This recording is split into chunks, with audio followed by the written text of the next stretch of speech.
Got it. I am so happy to talk to you again, Cristina. And I'm so Thanks happy for to being here. thank you for having me. Didn't mean to interrupt. Sorry, I'm a Gemini. We can't stop talking. I don't know what I can blame it on. I've been interrupting people for many years. In fact, I didn't realize how much I interrupted people until I heard a recording of myself in a conversation. Remember when our phone would have an answering machine that was plugged into the wall? And sometimes the phone would ring and I'd answer it, but it would be recording the message. So then later on, I was like, Yeah. wow. Yeah. I interrupt a Okay. lot. But let's talk about interrupting thoughts, because what we decided to talk about today was imposter syndrome. So if someone doesn't know what that is, in my opinion, it's when you feel like you're a fake, like maybe you're rich and famous. I think the most successful people have imposter syndrome the most. And even people just starting out, if you're expanding your awareness of what you can do and who you can be in the world, sometimes you have to fake it till you make it, but then sometimes you've made it and you still think like you're faking it, but you're not, you're being it. Now, how do you see imposter syndrome? Very similarly, because especially when I've seen this struggle with clients, I work with clients, they're very successful, but they're almost like when that new promotion comes or that new thing happens, they're like, okay, but what happens when they find out? Like they're gonna find out I don't know what I'm doing, I don't know what I'm talking about, and I will say honestly, I've seen it with men, but I see it a lot with women. I feel like, especially in industries that have been predominantly male, and that's the breaking of the glass ceiling and getting these jobs, even though they have worked their tail off, they have worked really hard to get where they are. For a lot of them, there's that part that says, am I really here? Do I really deserve to be here? Are they going to realize they're going to think that I'm not as qualified? What happens? I mean, all that fear, right? And then it doesn't help when you do have people who get angry at people who are, excelling, and will say things like, oh no, well, how she got the job, right? You know what, she got the promotion. You know how she got it. So you already have that baked in kind of bias, and then you have your own self-doubt. Like, who am I to say that I know this, or who am I to say that I belong here? And the funny thing is, the people who, I liked what you said, some people who are the most successful tend to have, because it's true. But there's also, I find people who are the most self-reflective, people who are always looking to better themselves in a positive way, tend to have it more, because they are actually recognizing that they're not perfect and that they have shortcomings. And somehow that diminishes their right to be there. And to which I say, you are human. You are allowed to be human. You're allowed to make mistakes. You're allowed to not be perfect. And it's ironic, but like the people who are the most narcissistic, arrogant, yeah, they don't seem to suffer from this. Because Interesting. they have this over inflated sense of entitlement and ego of like, yeah, I belong here. And they could be the least qualified, but their arrogance and narcissism is so strong that they see themselves as deserving.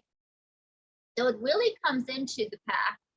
Somehow, on some level, you're not seeing yourself as deserving of this success, or deserving of this acknowledgement, or deserving of this recognition. And where is that coming from? Interesting. Yeah. So you think it's a self-esteem it's connected to self-esteem, whether you think Yeah. you deserve this success Yeah. deep down inside. Mm-hmm. Somewhere deep down inside, you're doubting that you deserve this, or somehow you think you lucked out getting here, even though you've worked your tail off to get there. Well, no, so what? Well, so what if you lucked out getting there? You're there, right? Yeah. You are wherever you are. And so one could look back on the path they took and say, oh, this is how I got here. Now it's really clear to me what my path was. Although when I was walking it, I was so confused. Everyone can pretty much realize, looking back on their life, they can see where they were going, but they don't always know where they're going while they were living their life. But how does one get over the feeling that they might be found out, that they might be that they feel like an imposter? How do you help clients get over that? Well, this is the interesting thing. You know, the brain is incredibly powerful. And just as it took a lot of negative self-talk, possibly a lot of negative messaging, maybe we've got throughout our life, maybe they had got messaging from when they were younger that told them they weren't good enough, you weren't going to make it. I mean, some people use that and propel themselves. Others, even when they've done that, still have that lingering self-doubt. So a big part of it is working on your mindset and creating a new neural pathway, a new track in your brain that says, I do belong where I am. I am where I am supposed to be because that is because I'm here. Like, I loved what you said.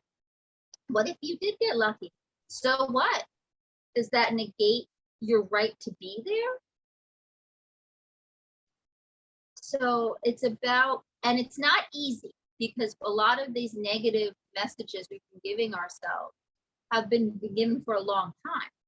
So you're really creating a new neural track in your brain, constantly reinforcing the idea, I do belong here. I'm thinking of that. Remember that story? You couldn't even read it anymore. That little train that had to get to the top of the mountain, like every kid. They were like, I think, and so this little train had to get to the top of the mountain, and he doesn't sure he's going to do it, but he just kept saying, I think I can, I think I can, I think I can, I think I can, I think I can, and all of a sudden he's up at the top of the mountain, and a little engine that could. Right. Yeah. So if you think you can, even if you worry about whether you can. Do you think that affirmations work, or does it have to go deeper? I think it has to go deeper. I think affirmations are very helpful, and they're certainly an essential tool in attempting the rewiring. But I think you have to go deeper, because what is the message you're telling yourself? And where is that message coming from? You kind of have to understand the heart of it, the subtext of the internal conversation. Right. So the conversation you're telling yourself that I might be a fraud and someone's going to find out that I'm not really qualified to be in this position or to have this job or run this company. Exactly. You need to just say, well, I'm here and I'm doing it. Right. I'm doing it. And then also, you know, in cognitive behavioral therapy, we talk about the idea of showing evidence for thought when we have negative thoughts that are giving us trouble. So the idea is putting the thoughts on trial.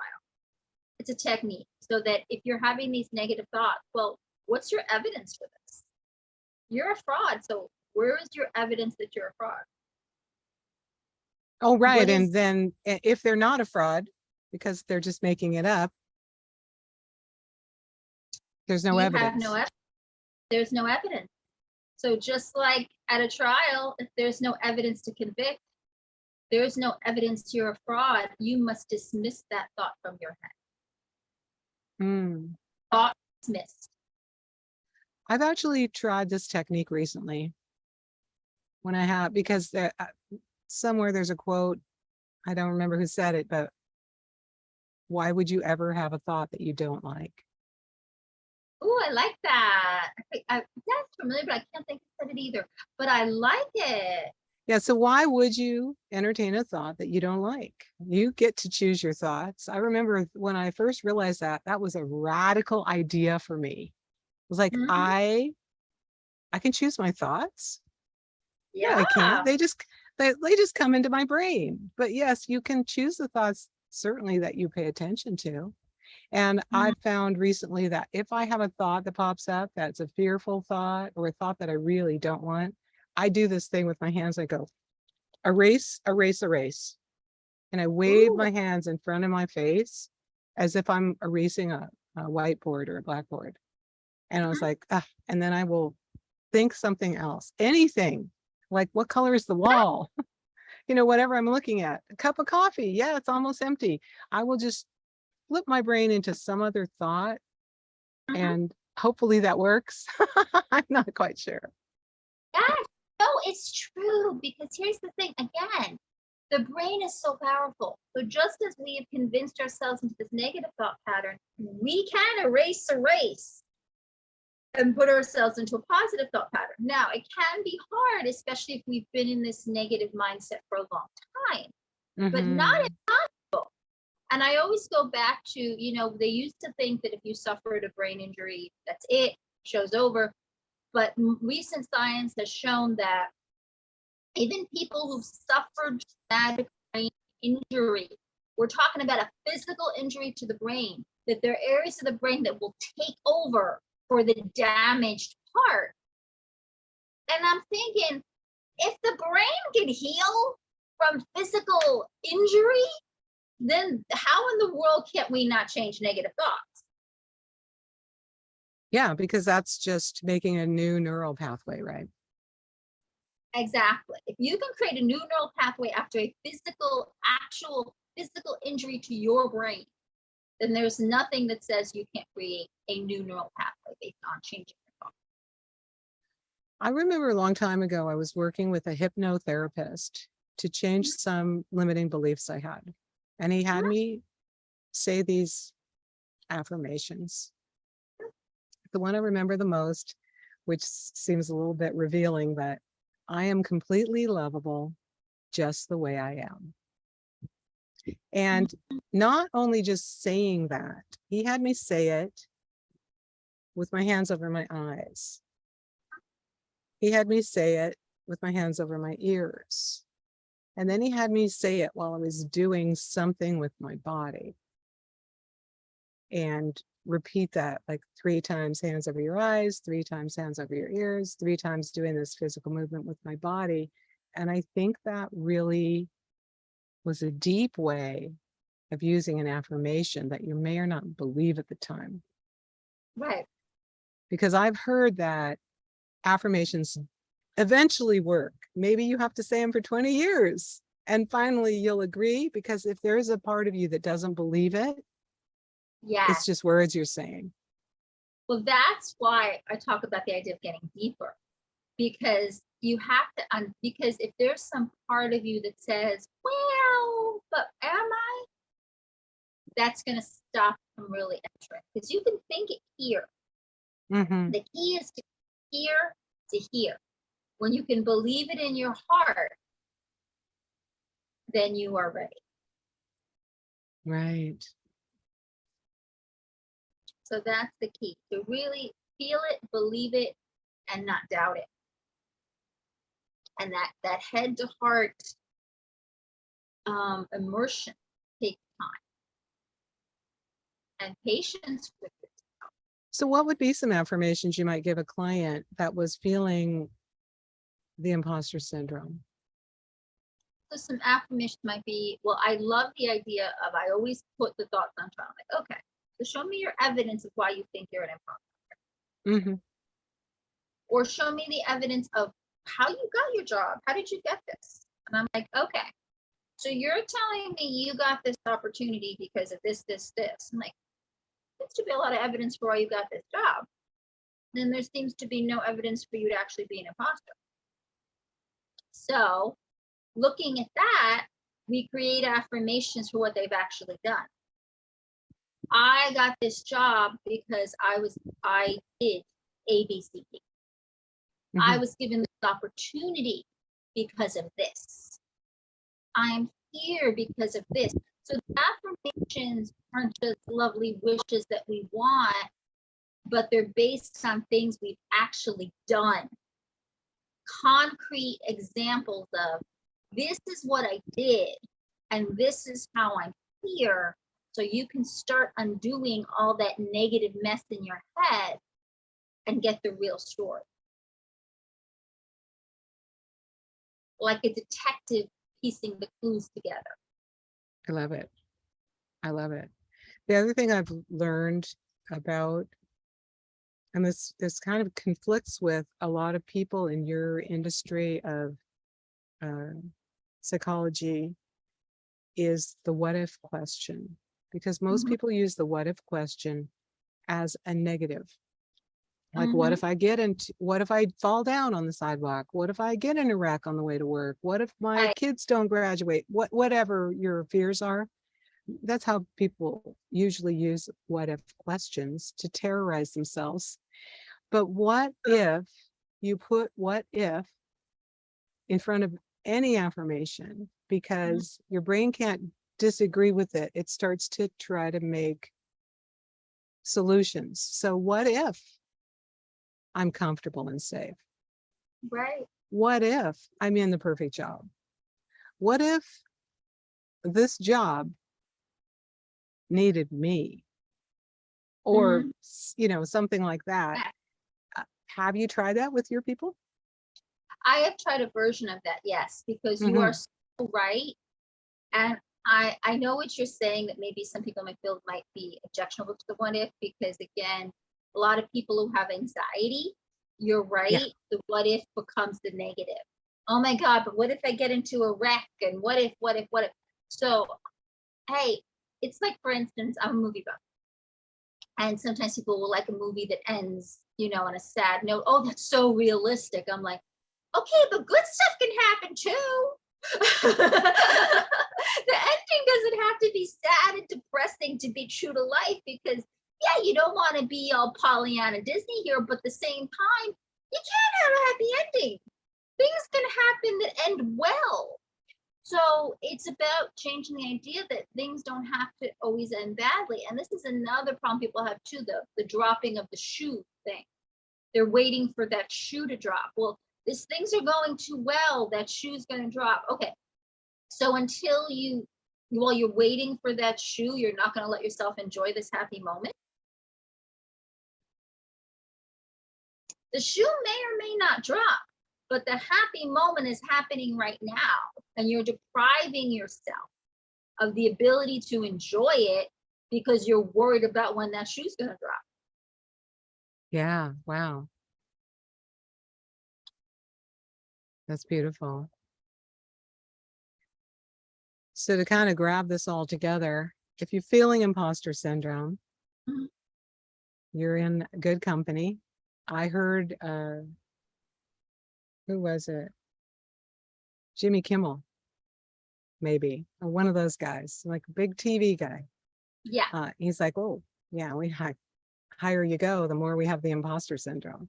Mhm. Almost every famous person probably experiences it. A lot of people high up in their industries probably experience it.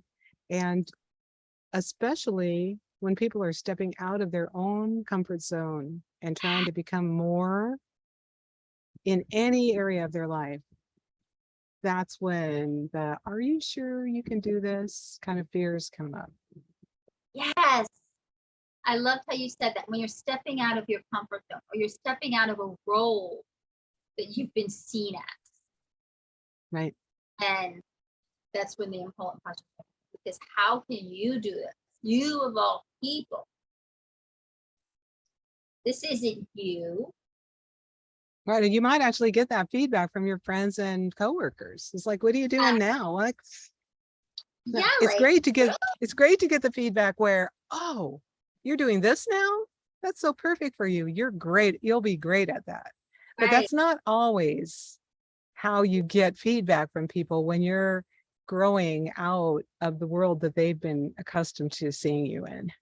Yeah, absolutely. I think, and I'm not saying, to be fair, we're not saying that, everybody in your life is going to be a jerk. We're saying that people can, and well-meaning, might be like thinking of softening the blow, or they worry about you. We're going to give them lots of credit here. Maybe they're worried about you. Maybe they're concerned you're going to make you choose. So, but when you really feel this desire to do something, and you're getting that message of like, are you sure you want to do this? I mean, really? Like, do what you want, but I don't know if this is a good idea. Because it's hard enough to step out of your comfort zone. It's hard enough to deal with your own insecurities, your own doubts. But now if you have that somebody's saying this to you and basically echoing your doubts, it's like trying to push a giant boulder up a mountain. It's like, help me push this then. Right. So then you really need to be like Thomas the Tank Engine. No, wait, it was a different story, but the little engine that could. I think I can. I think I can. And surround yourself with people who will champion that opinion of you and help you raise up to the new you're becoming, so that even if there's some little part of you that thinks you're an imposter, you'll have all the other parts of you that are like, no, I'm not. We're good. This is where I need to be. This is awesome. Yada. Come on. Come along with me. Right? Right, exactly. And part of when you want to be, so I'll give this advice to friends, family out there who, somebody you love is embarking on something and you're worried for them. See, here's the thing. Love them, support them. If it doesn't work out, you can be there to support them when they feel that pain. But you don't need to preemptively cut them to let them know this may not work. Say that again. So if somebody's embarking on something and you're worried for them, love them, support them, and you can be there for them when they have maybe fallen and scraped their knee, but you don't need to preemptively cut them to let them know that this may not work. Right. So possibly holding your doubts about whether they're going in the right direction to yourself might be the best way to be a friend and a champion for someone. Exactly. Yeah. Especially if they really are planning this out and they have a plan and it's something they really want, and you can see it's something really in their heart. Who are you to say it can't happen? Yeah, because you're not them. You're not really living their life. You're just a friend or a coworker or a relative, and you're watching them. And isn't it beautiful to watch someone who's really expanded out of what they ever did before and becoming more and more of who they really came here to be on the planet? It's so beautiful to watch someone really, I don't know how to say it better, but become more and more of their authentic self. Yes, it is a beautiful thing to watch someone become more and more their authentic self. Right on. That's okay, so here's to being your authentic self and not thinking you're an imposter. Yes, exactly. Be All right. your authentic self, be true to who you are. Right on. We'll stop there. Thanks, Cristina. You're welcome. Thank you, Dee. This is awesome.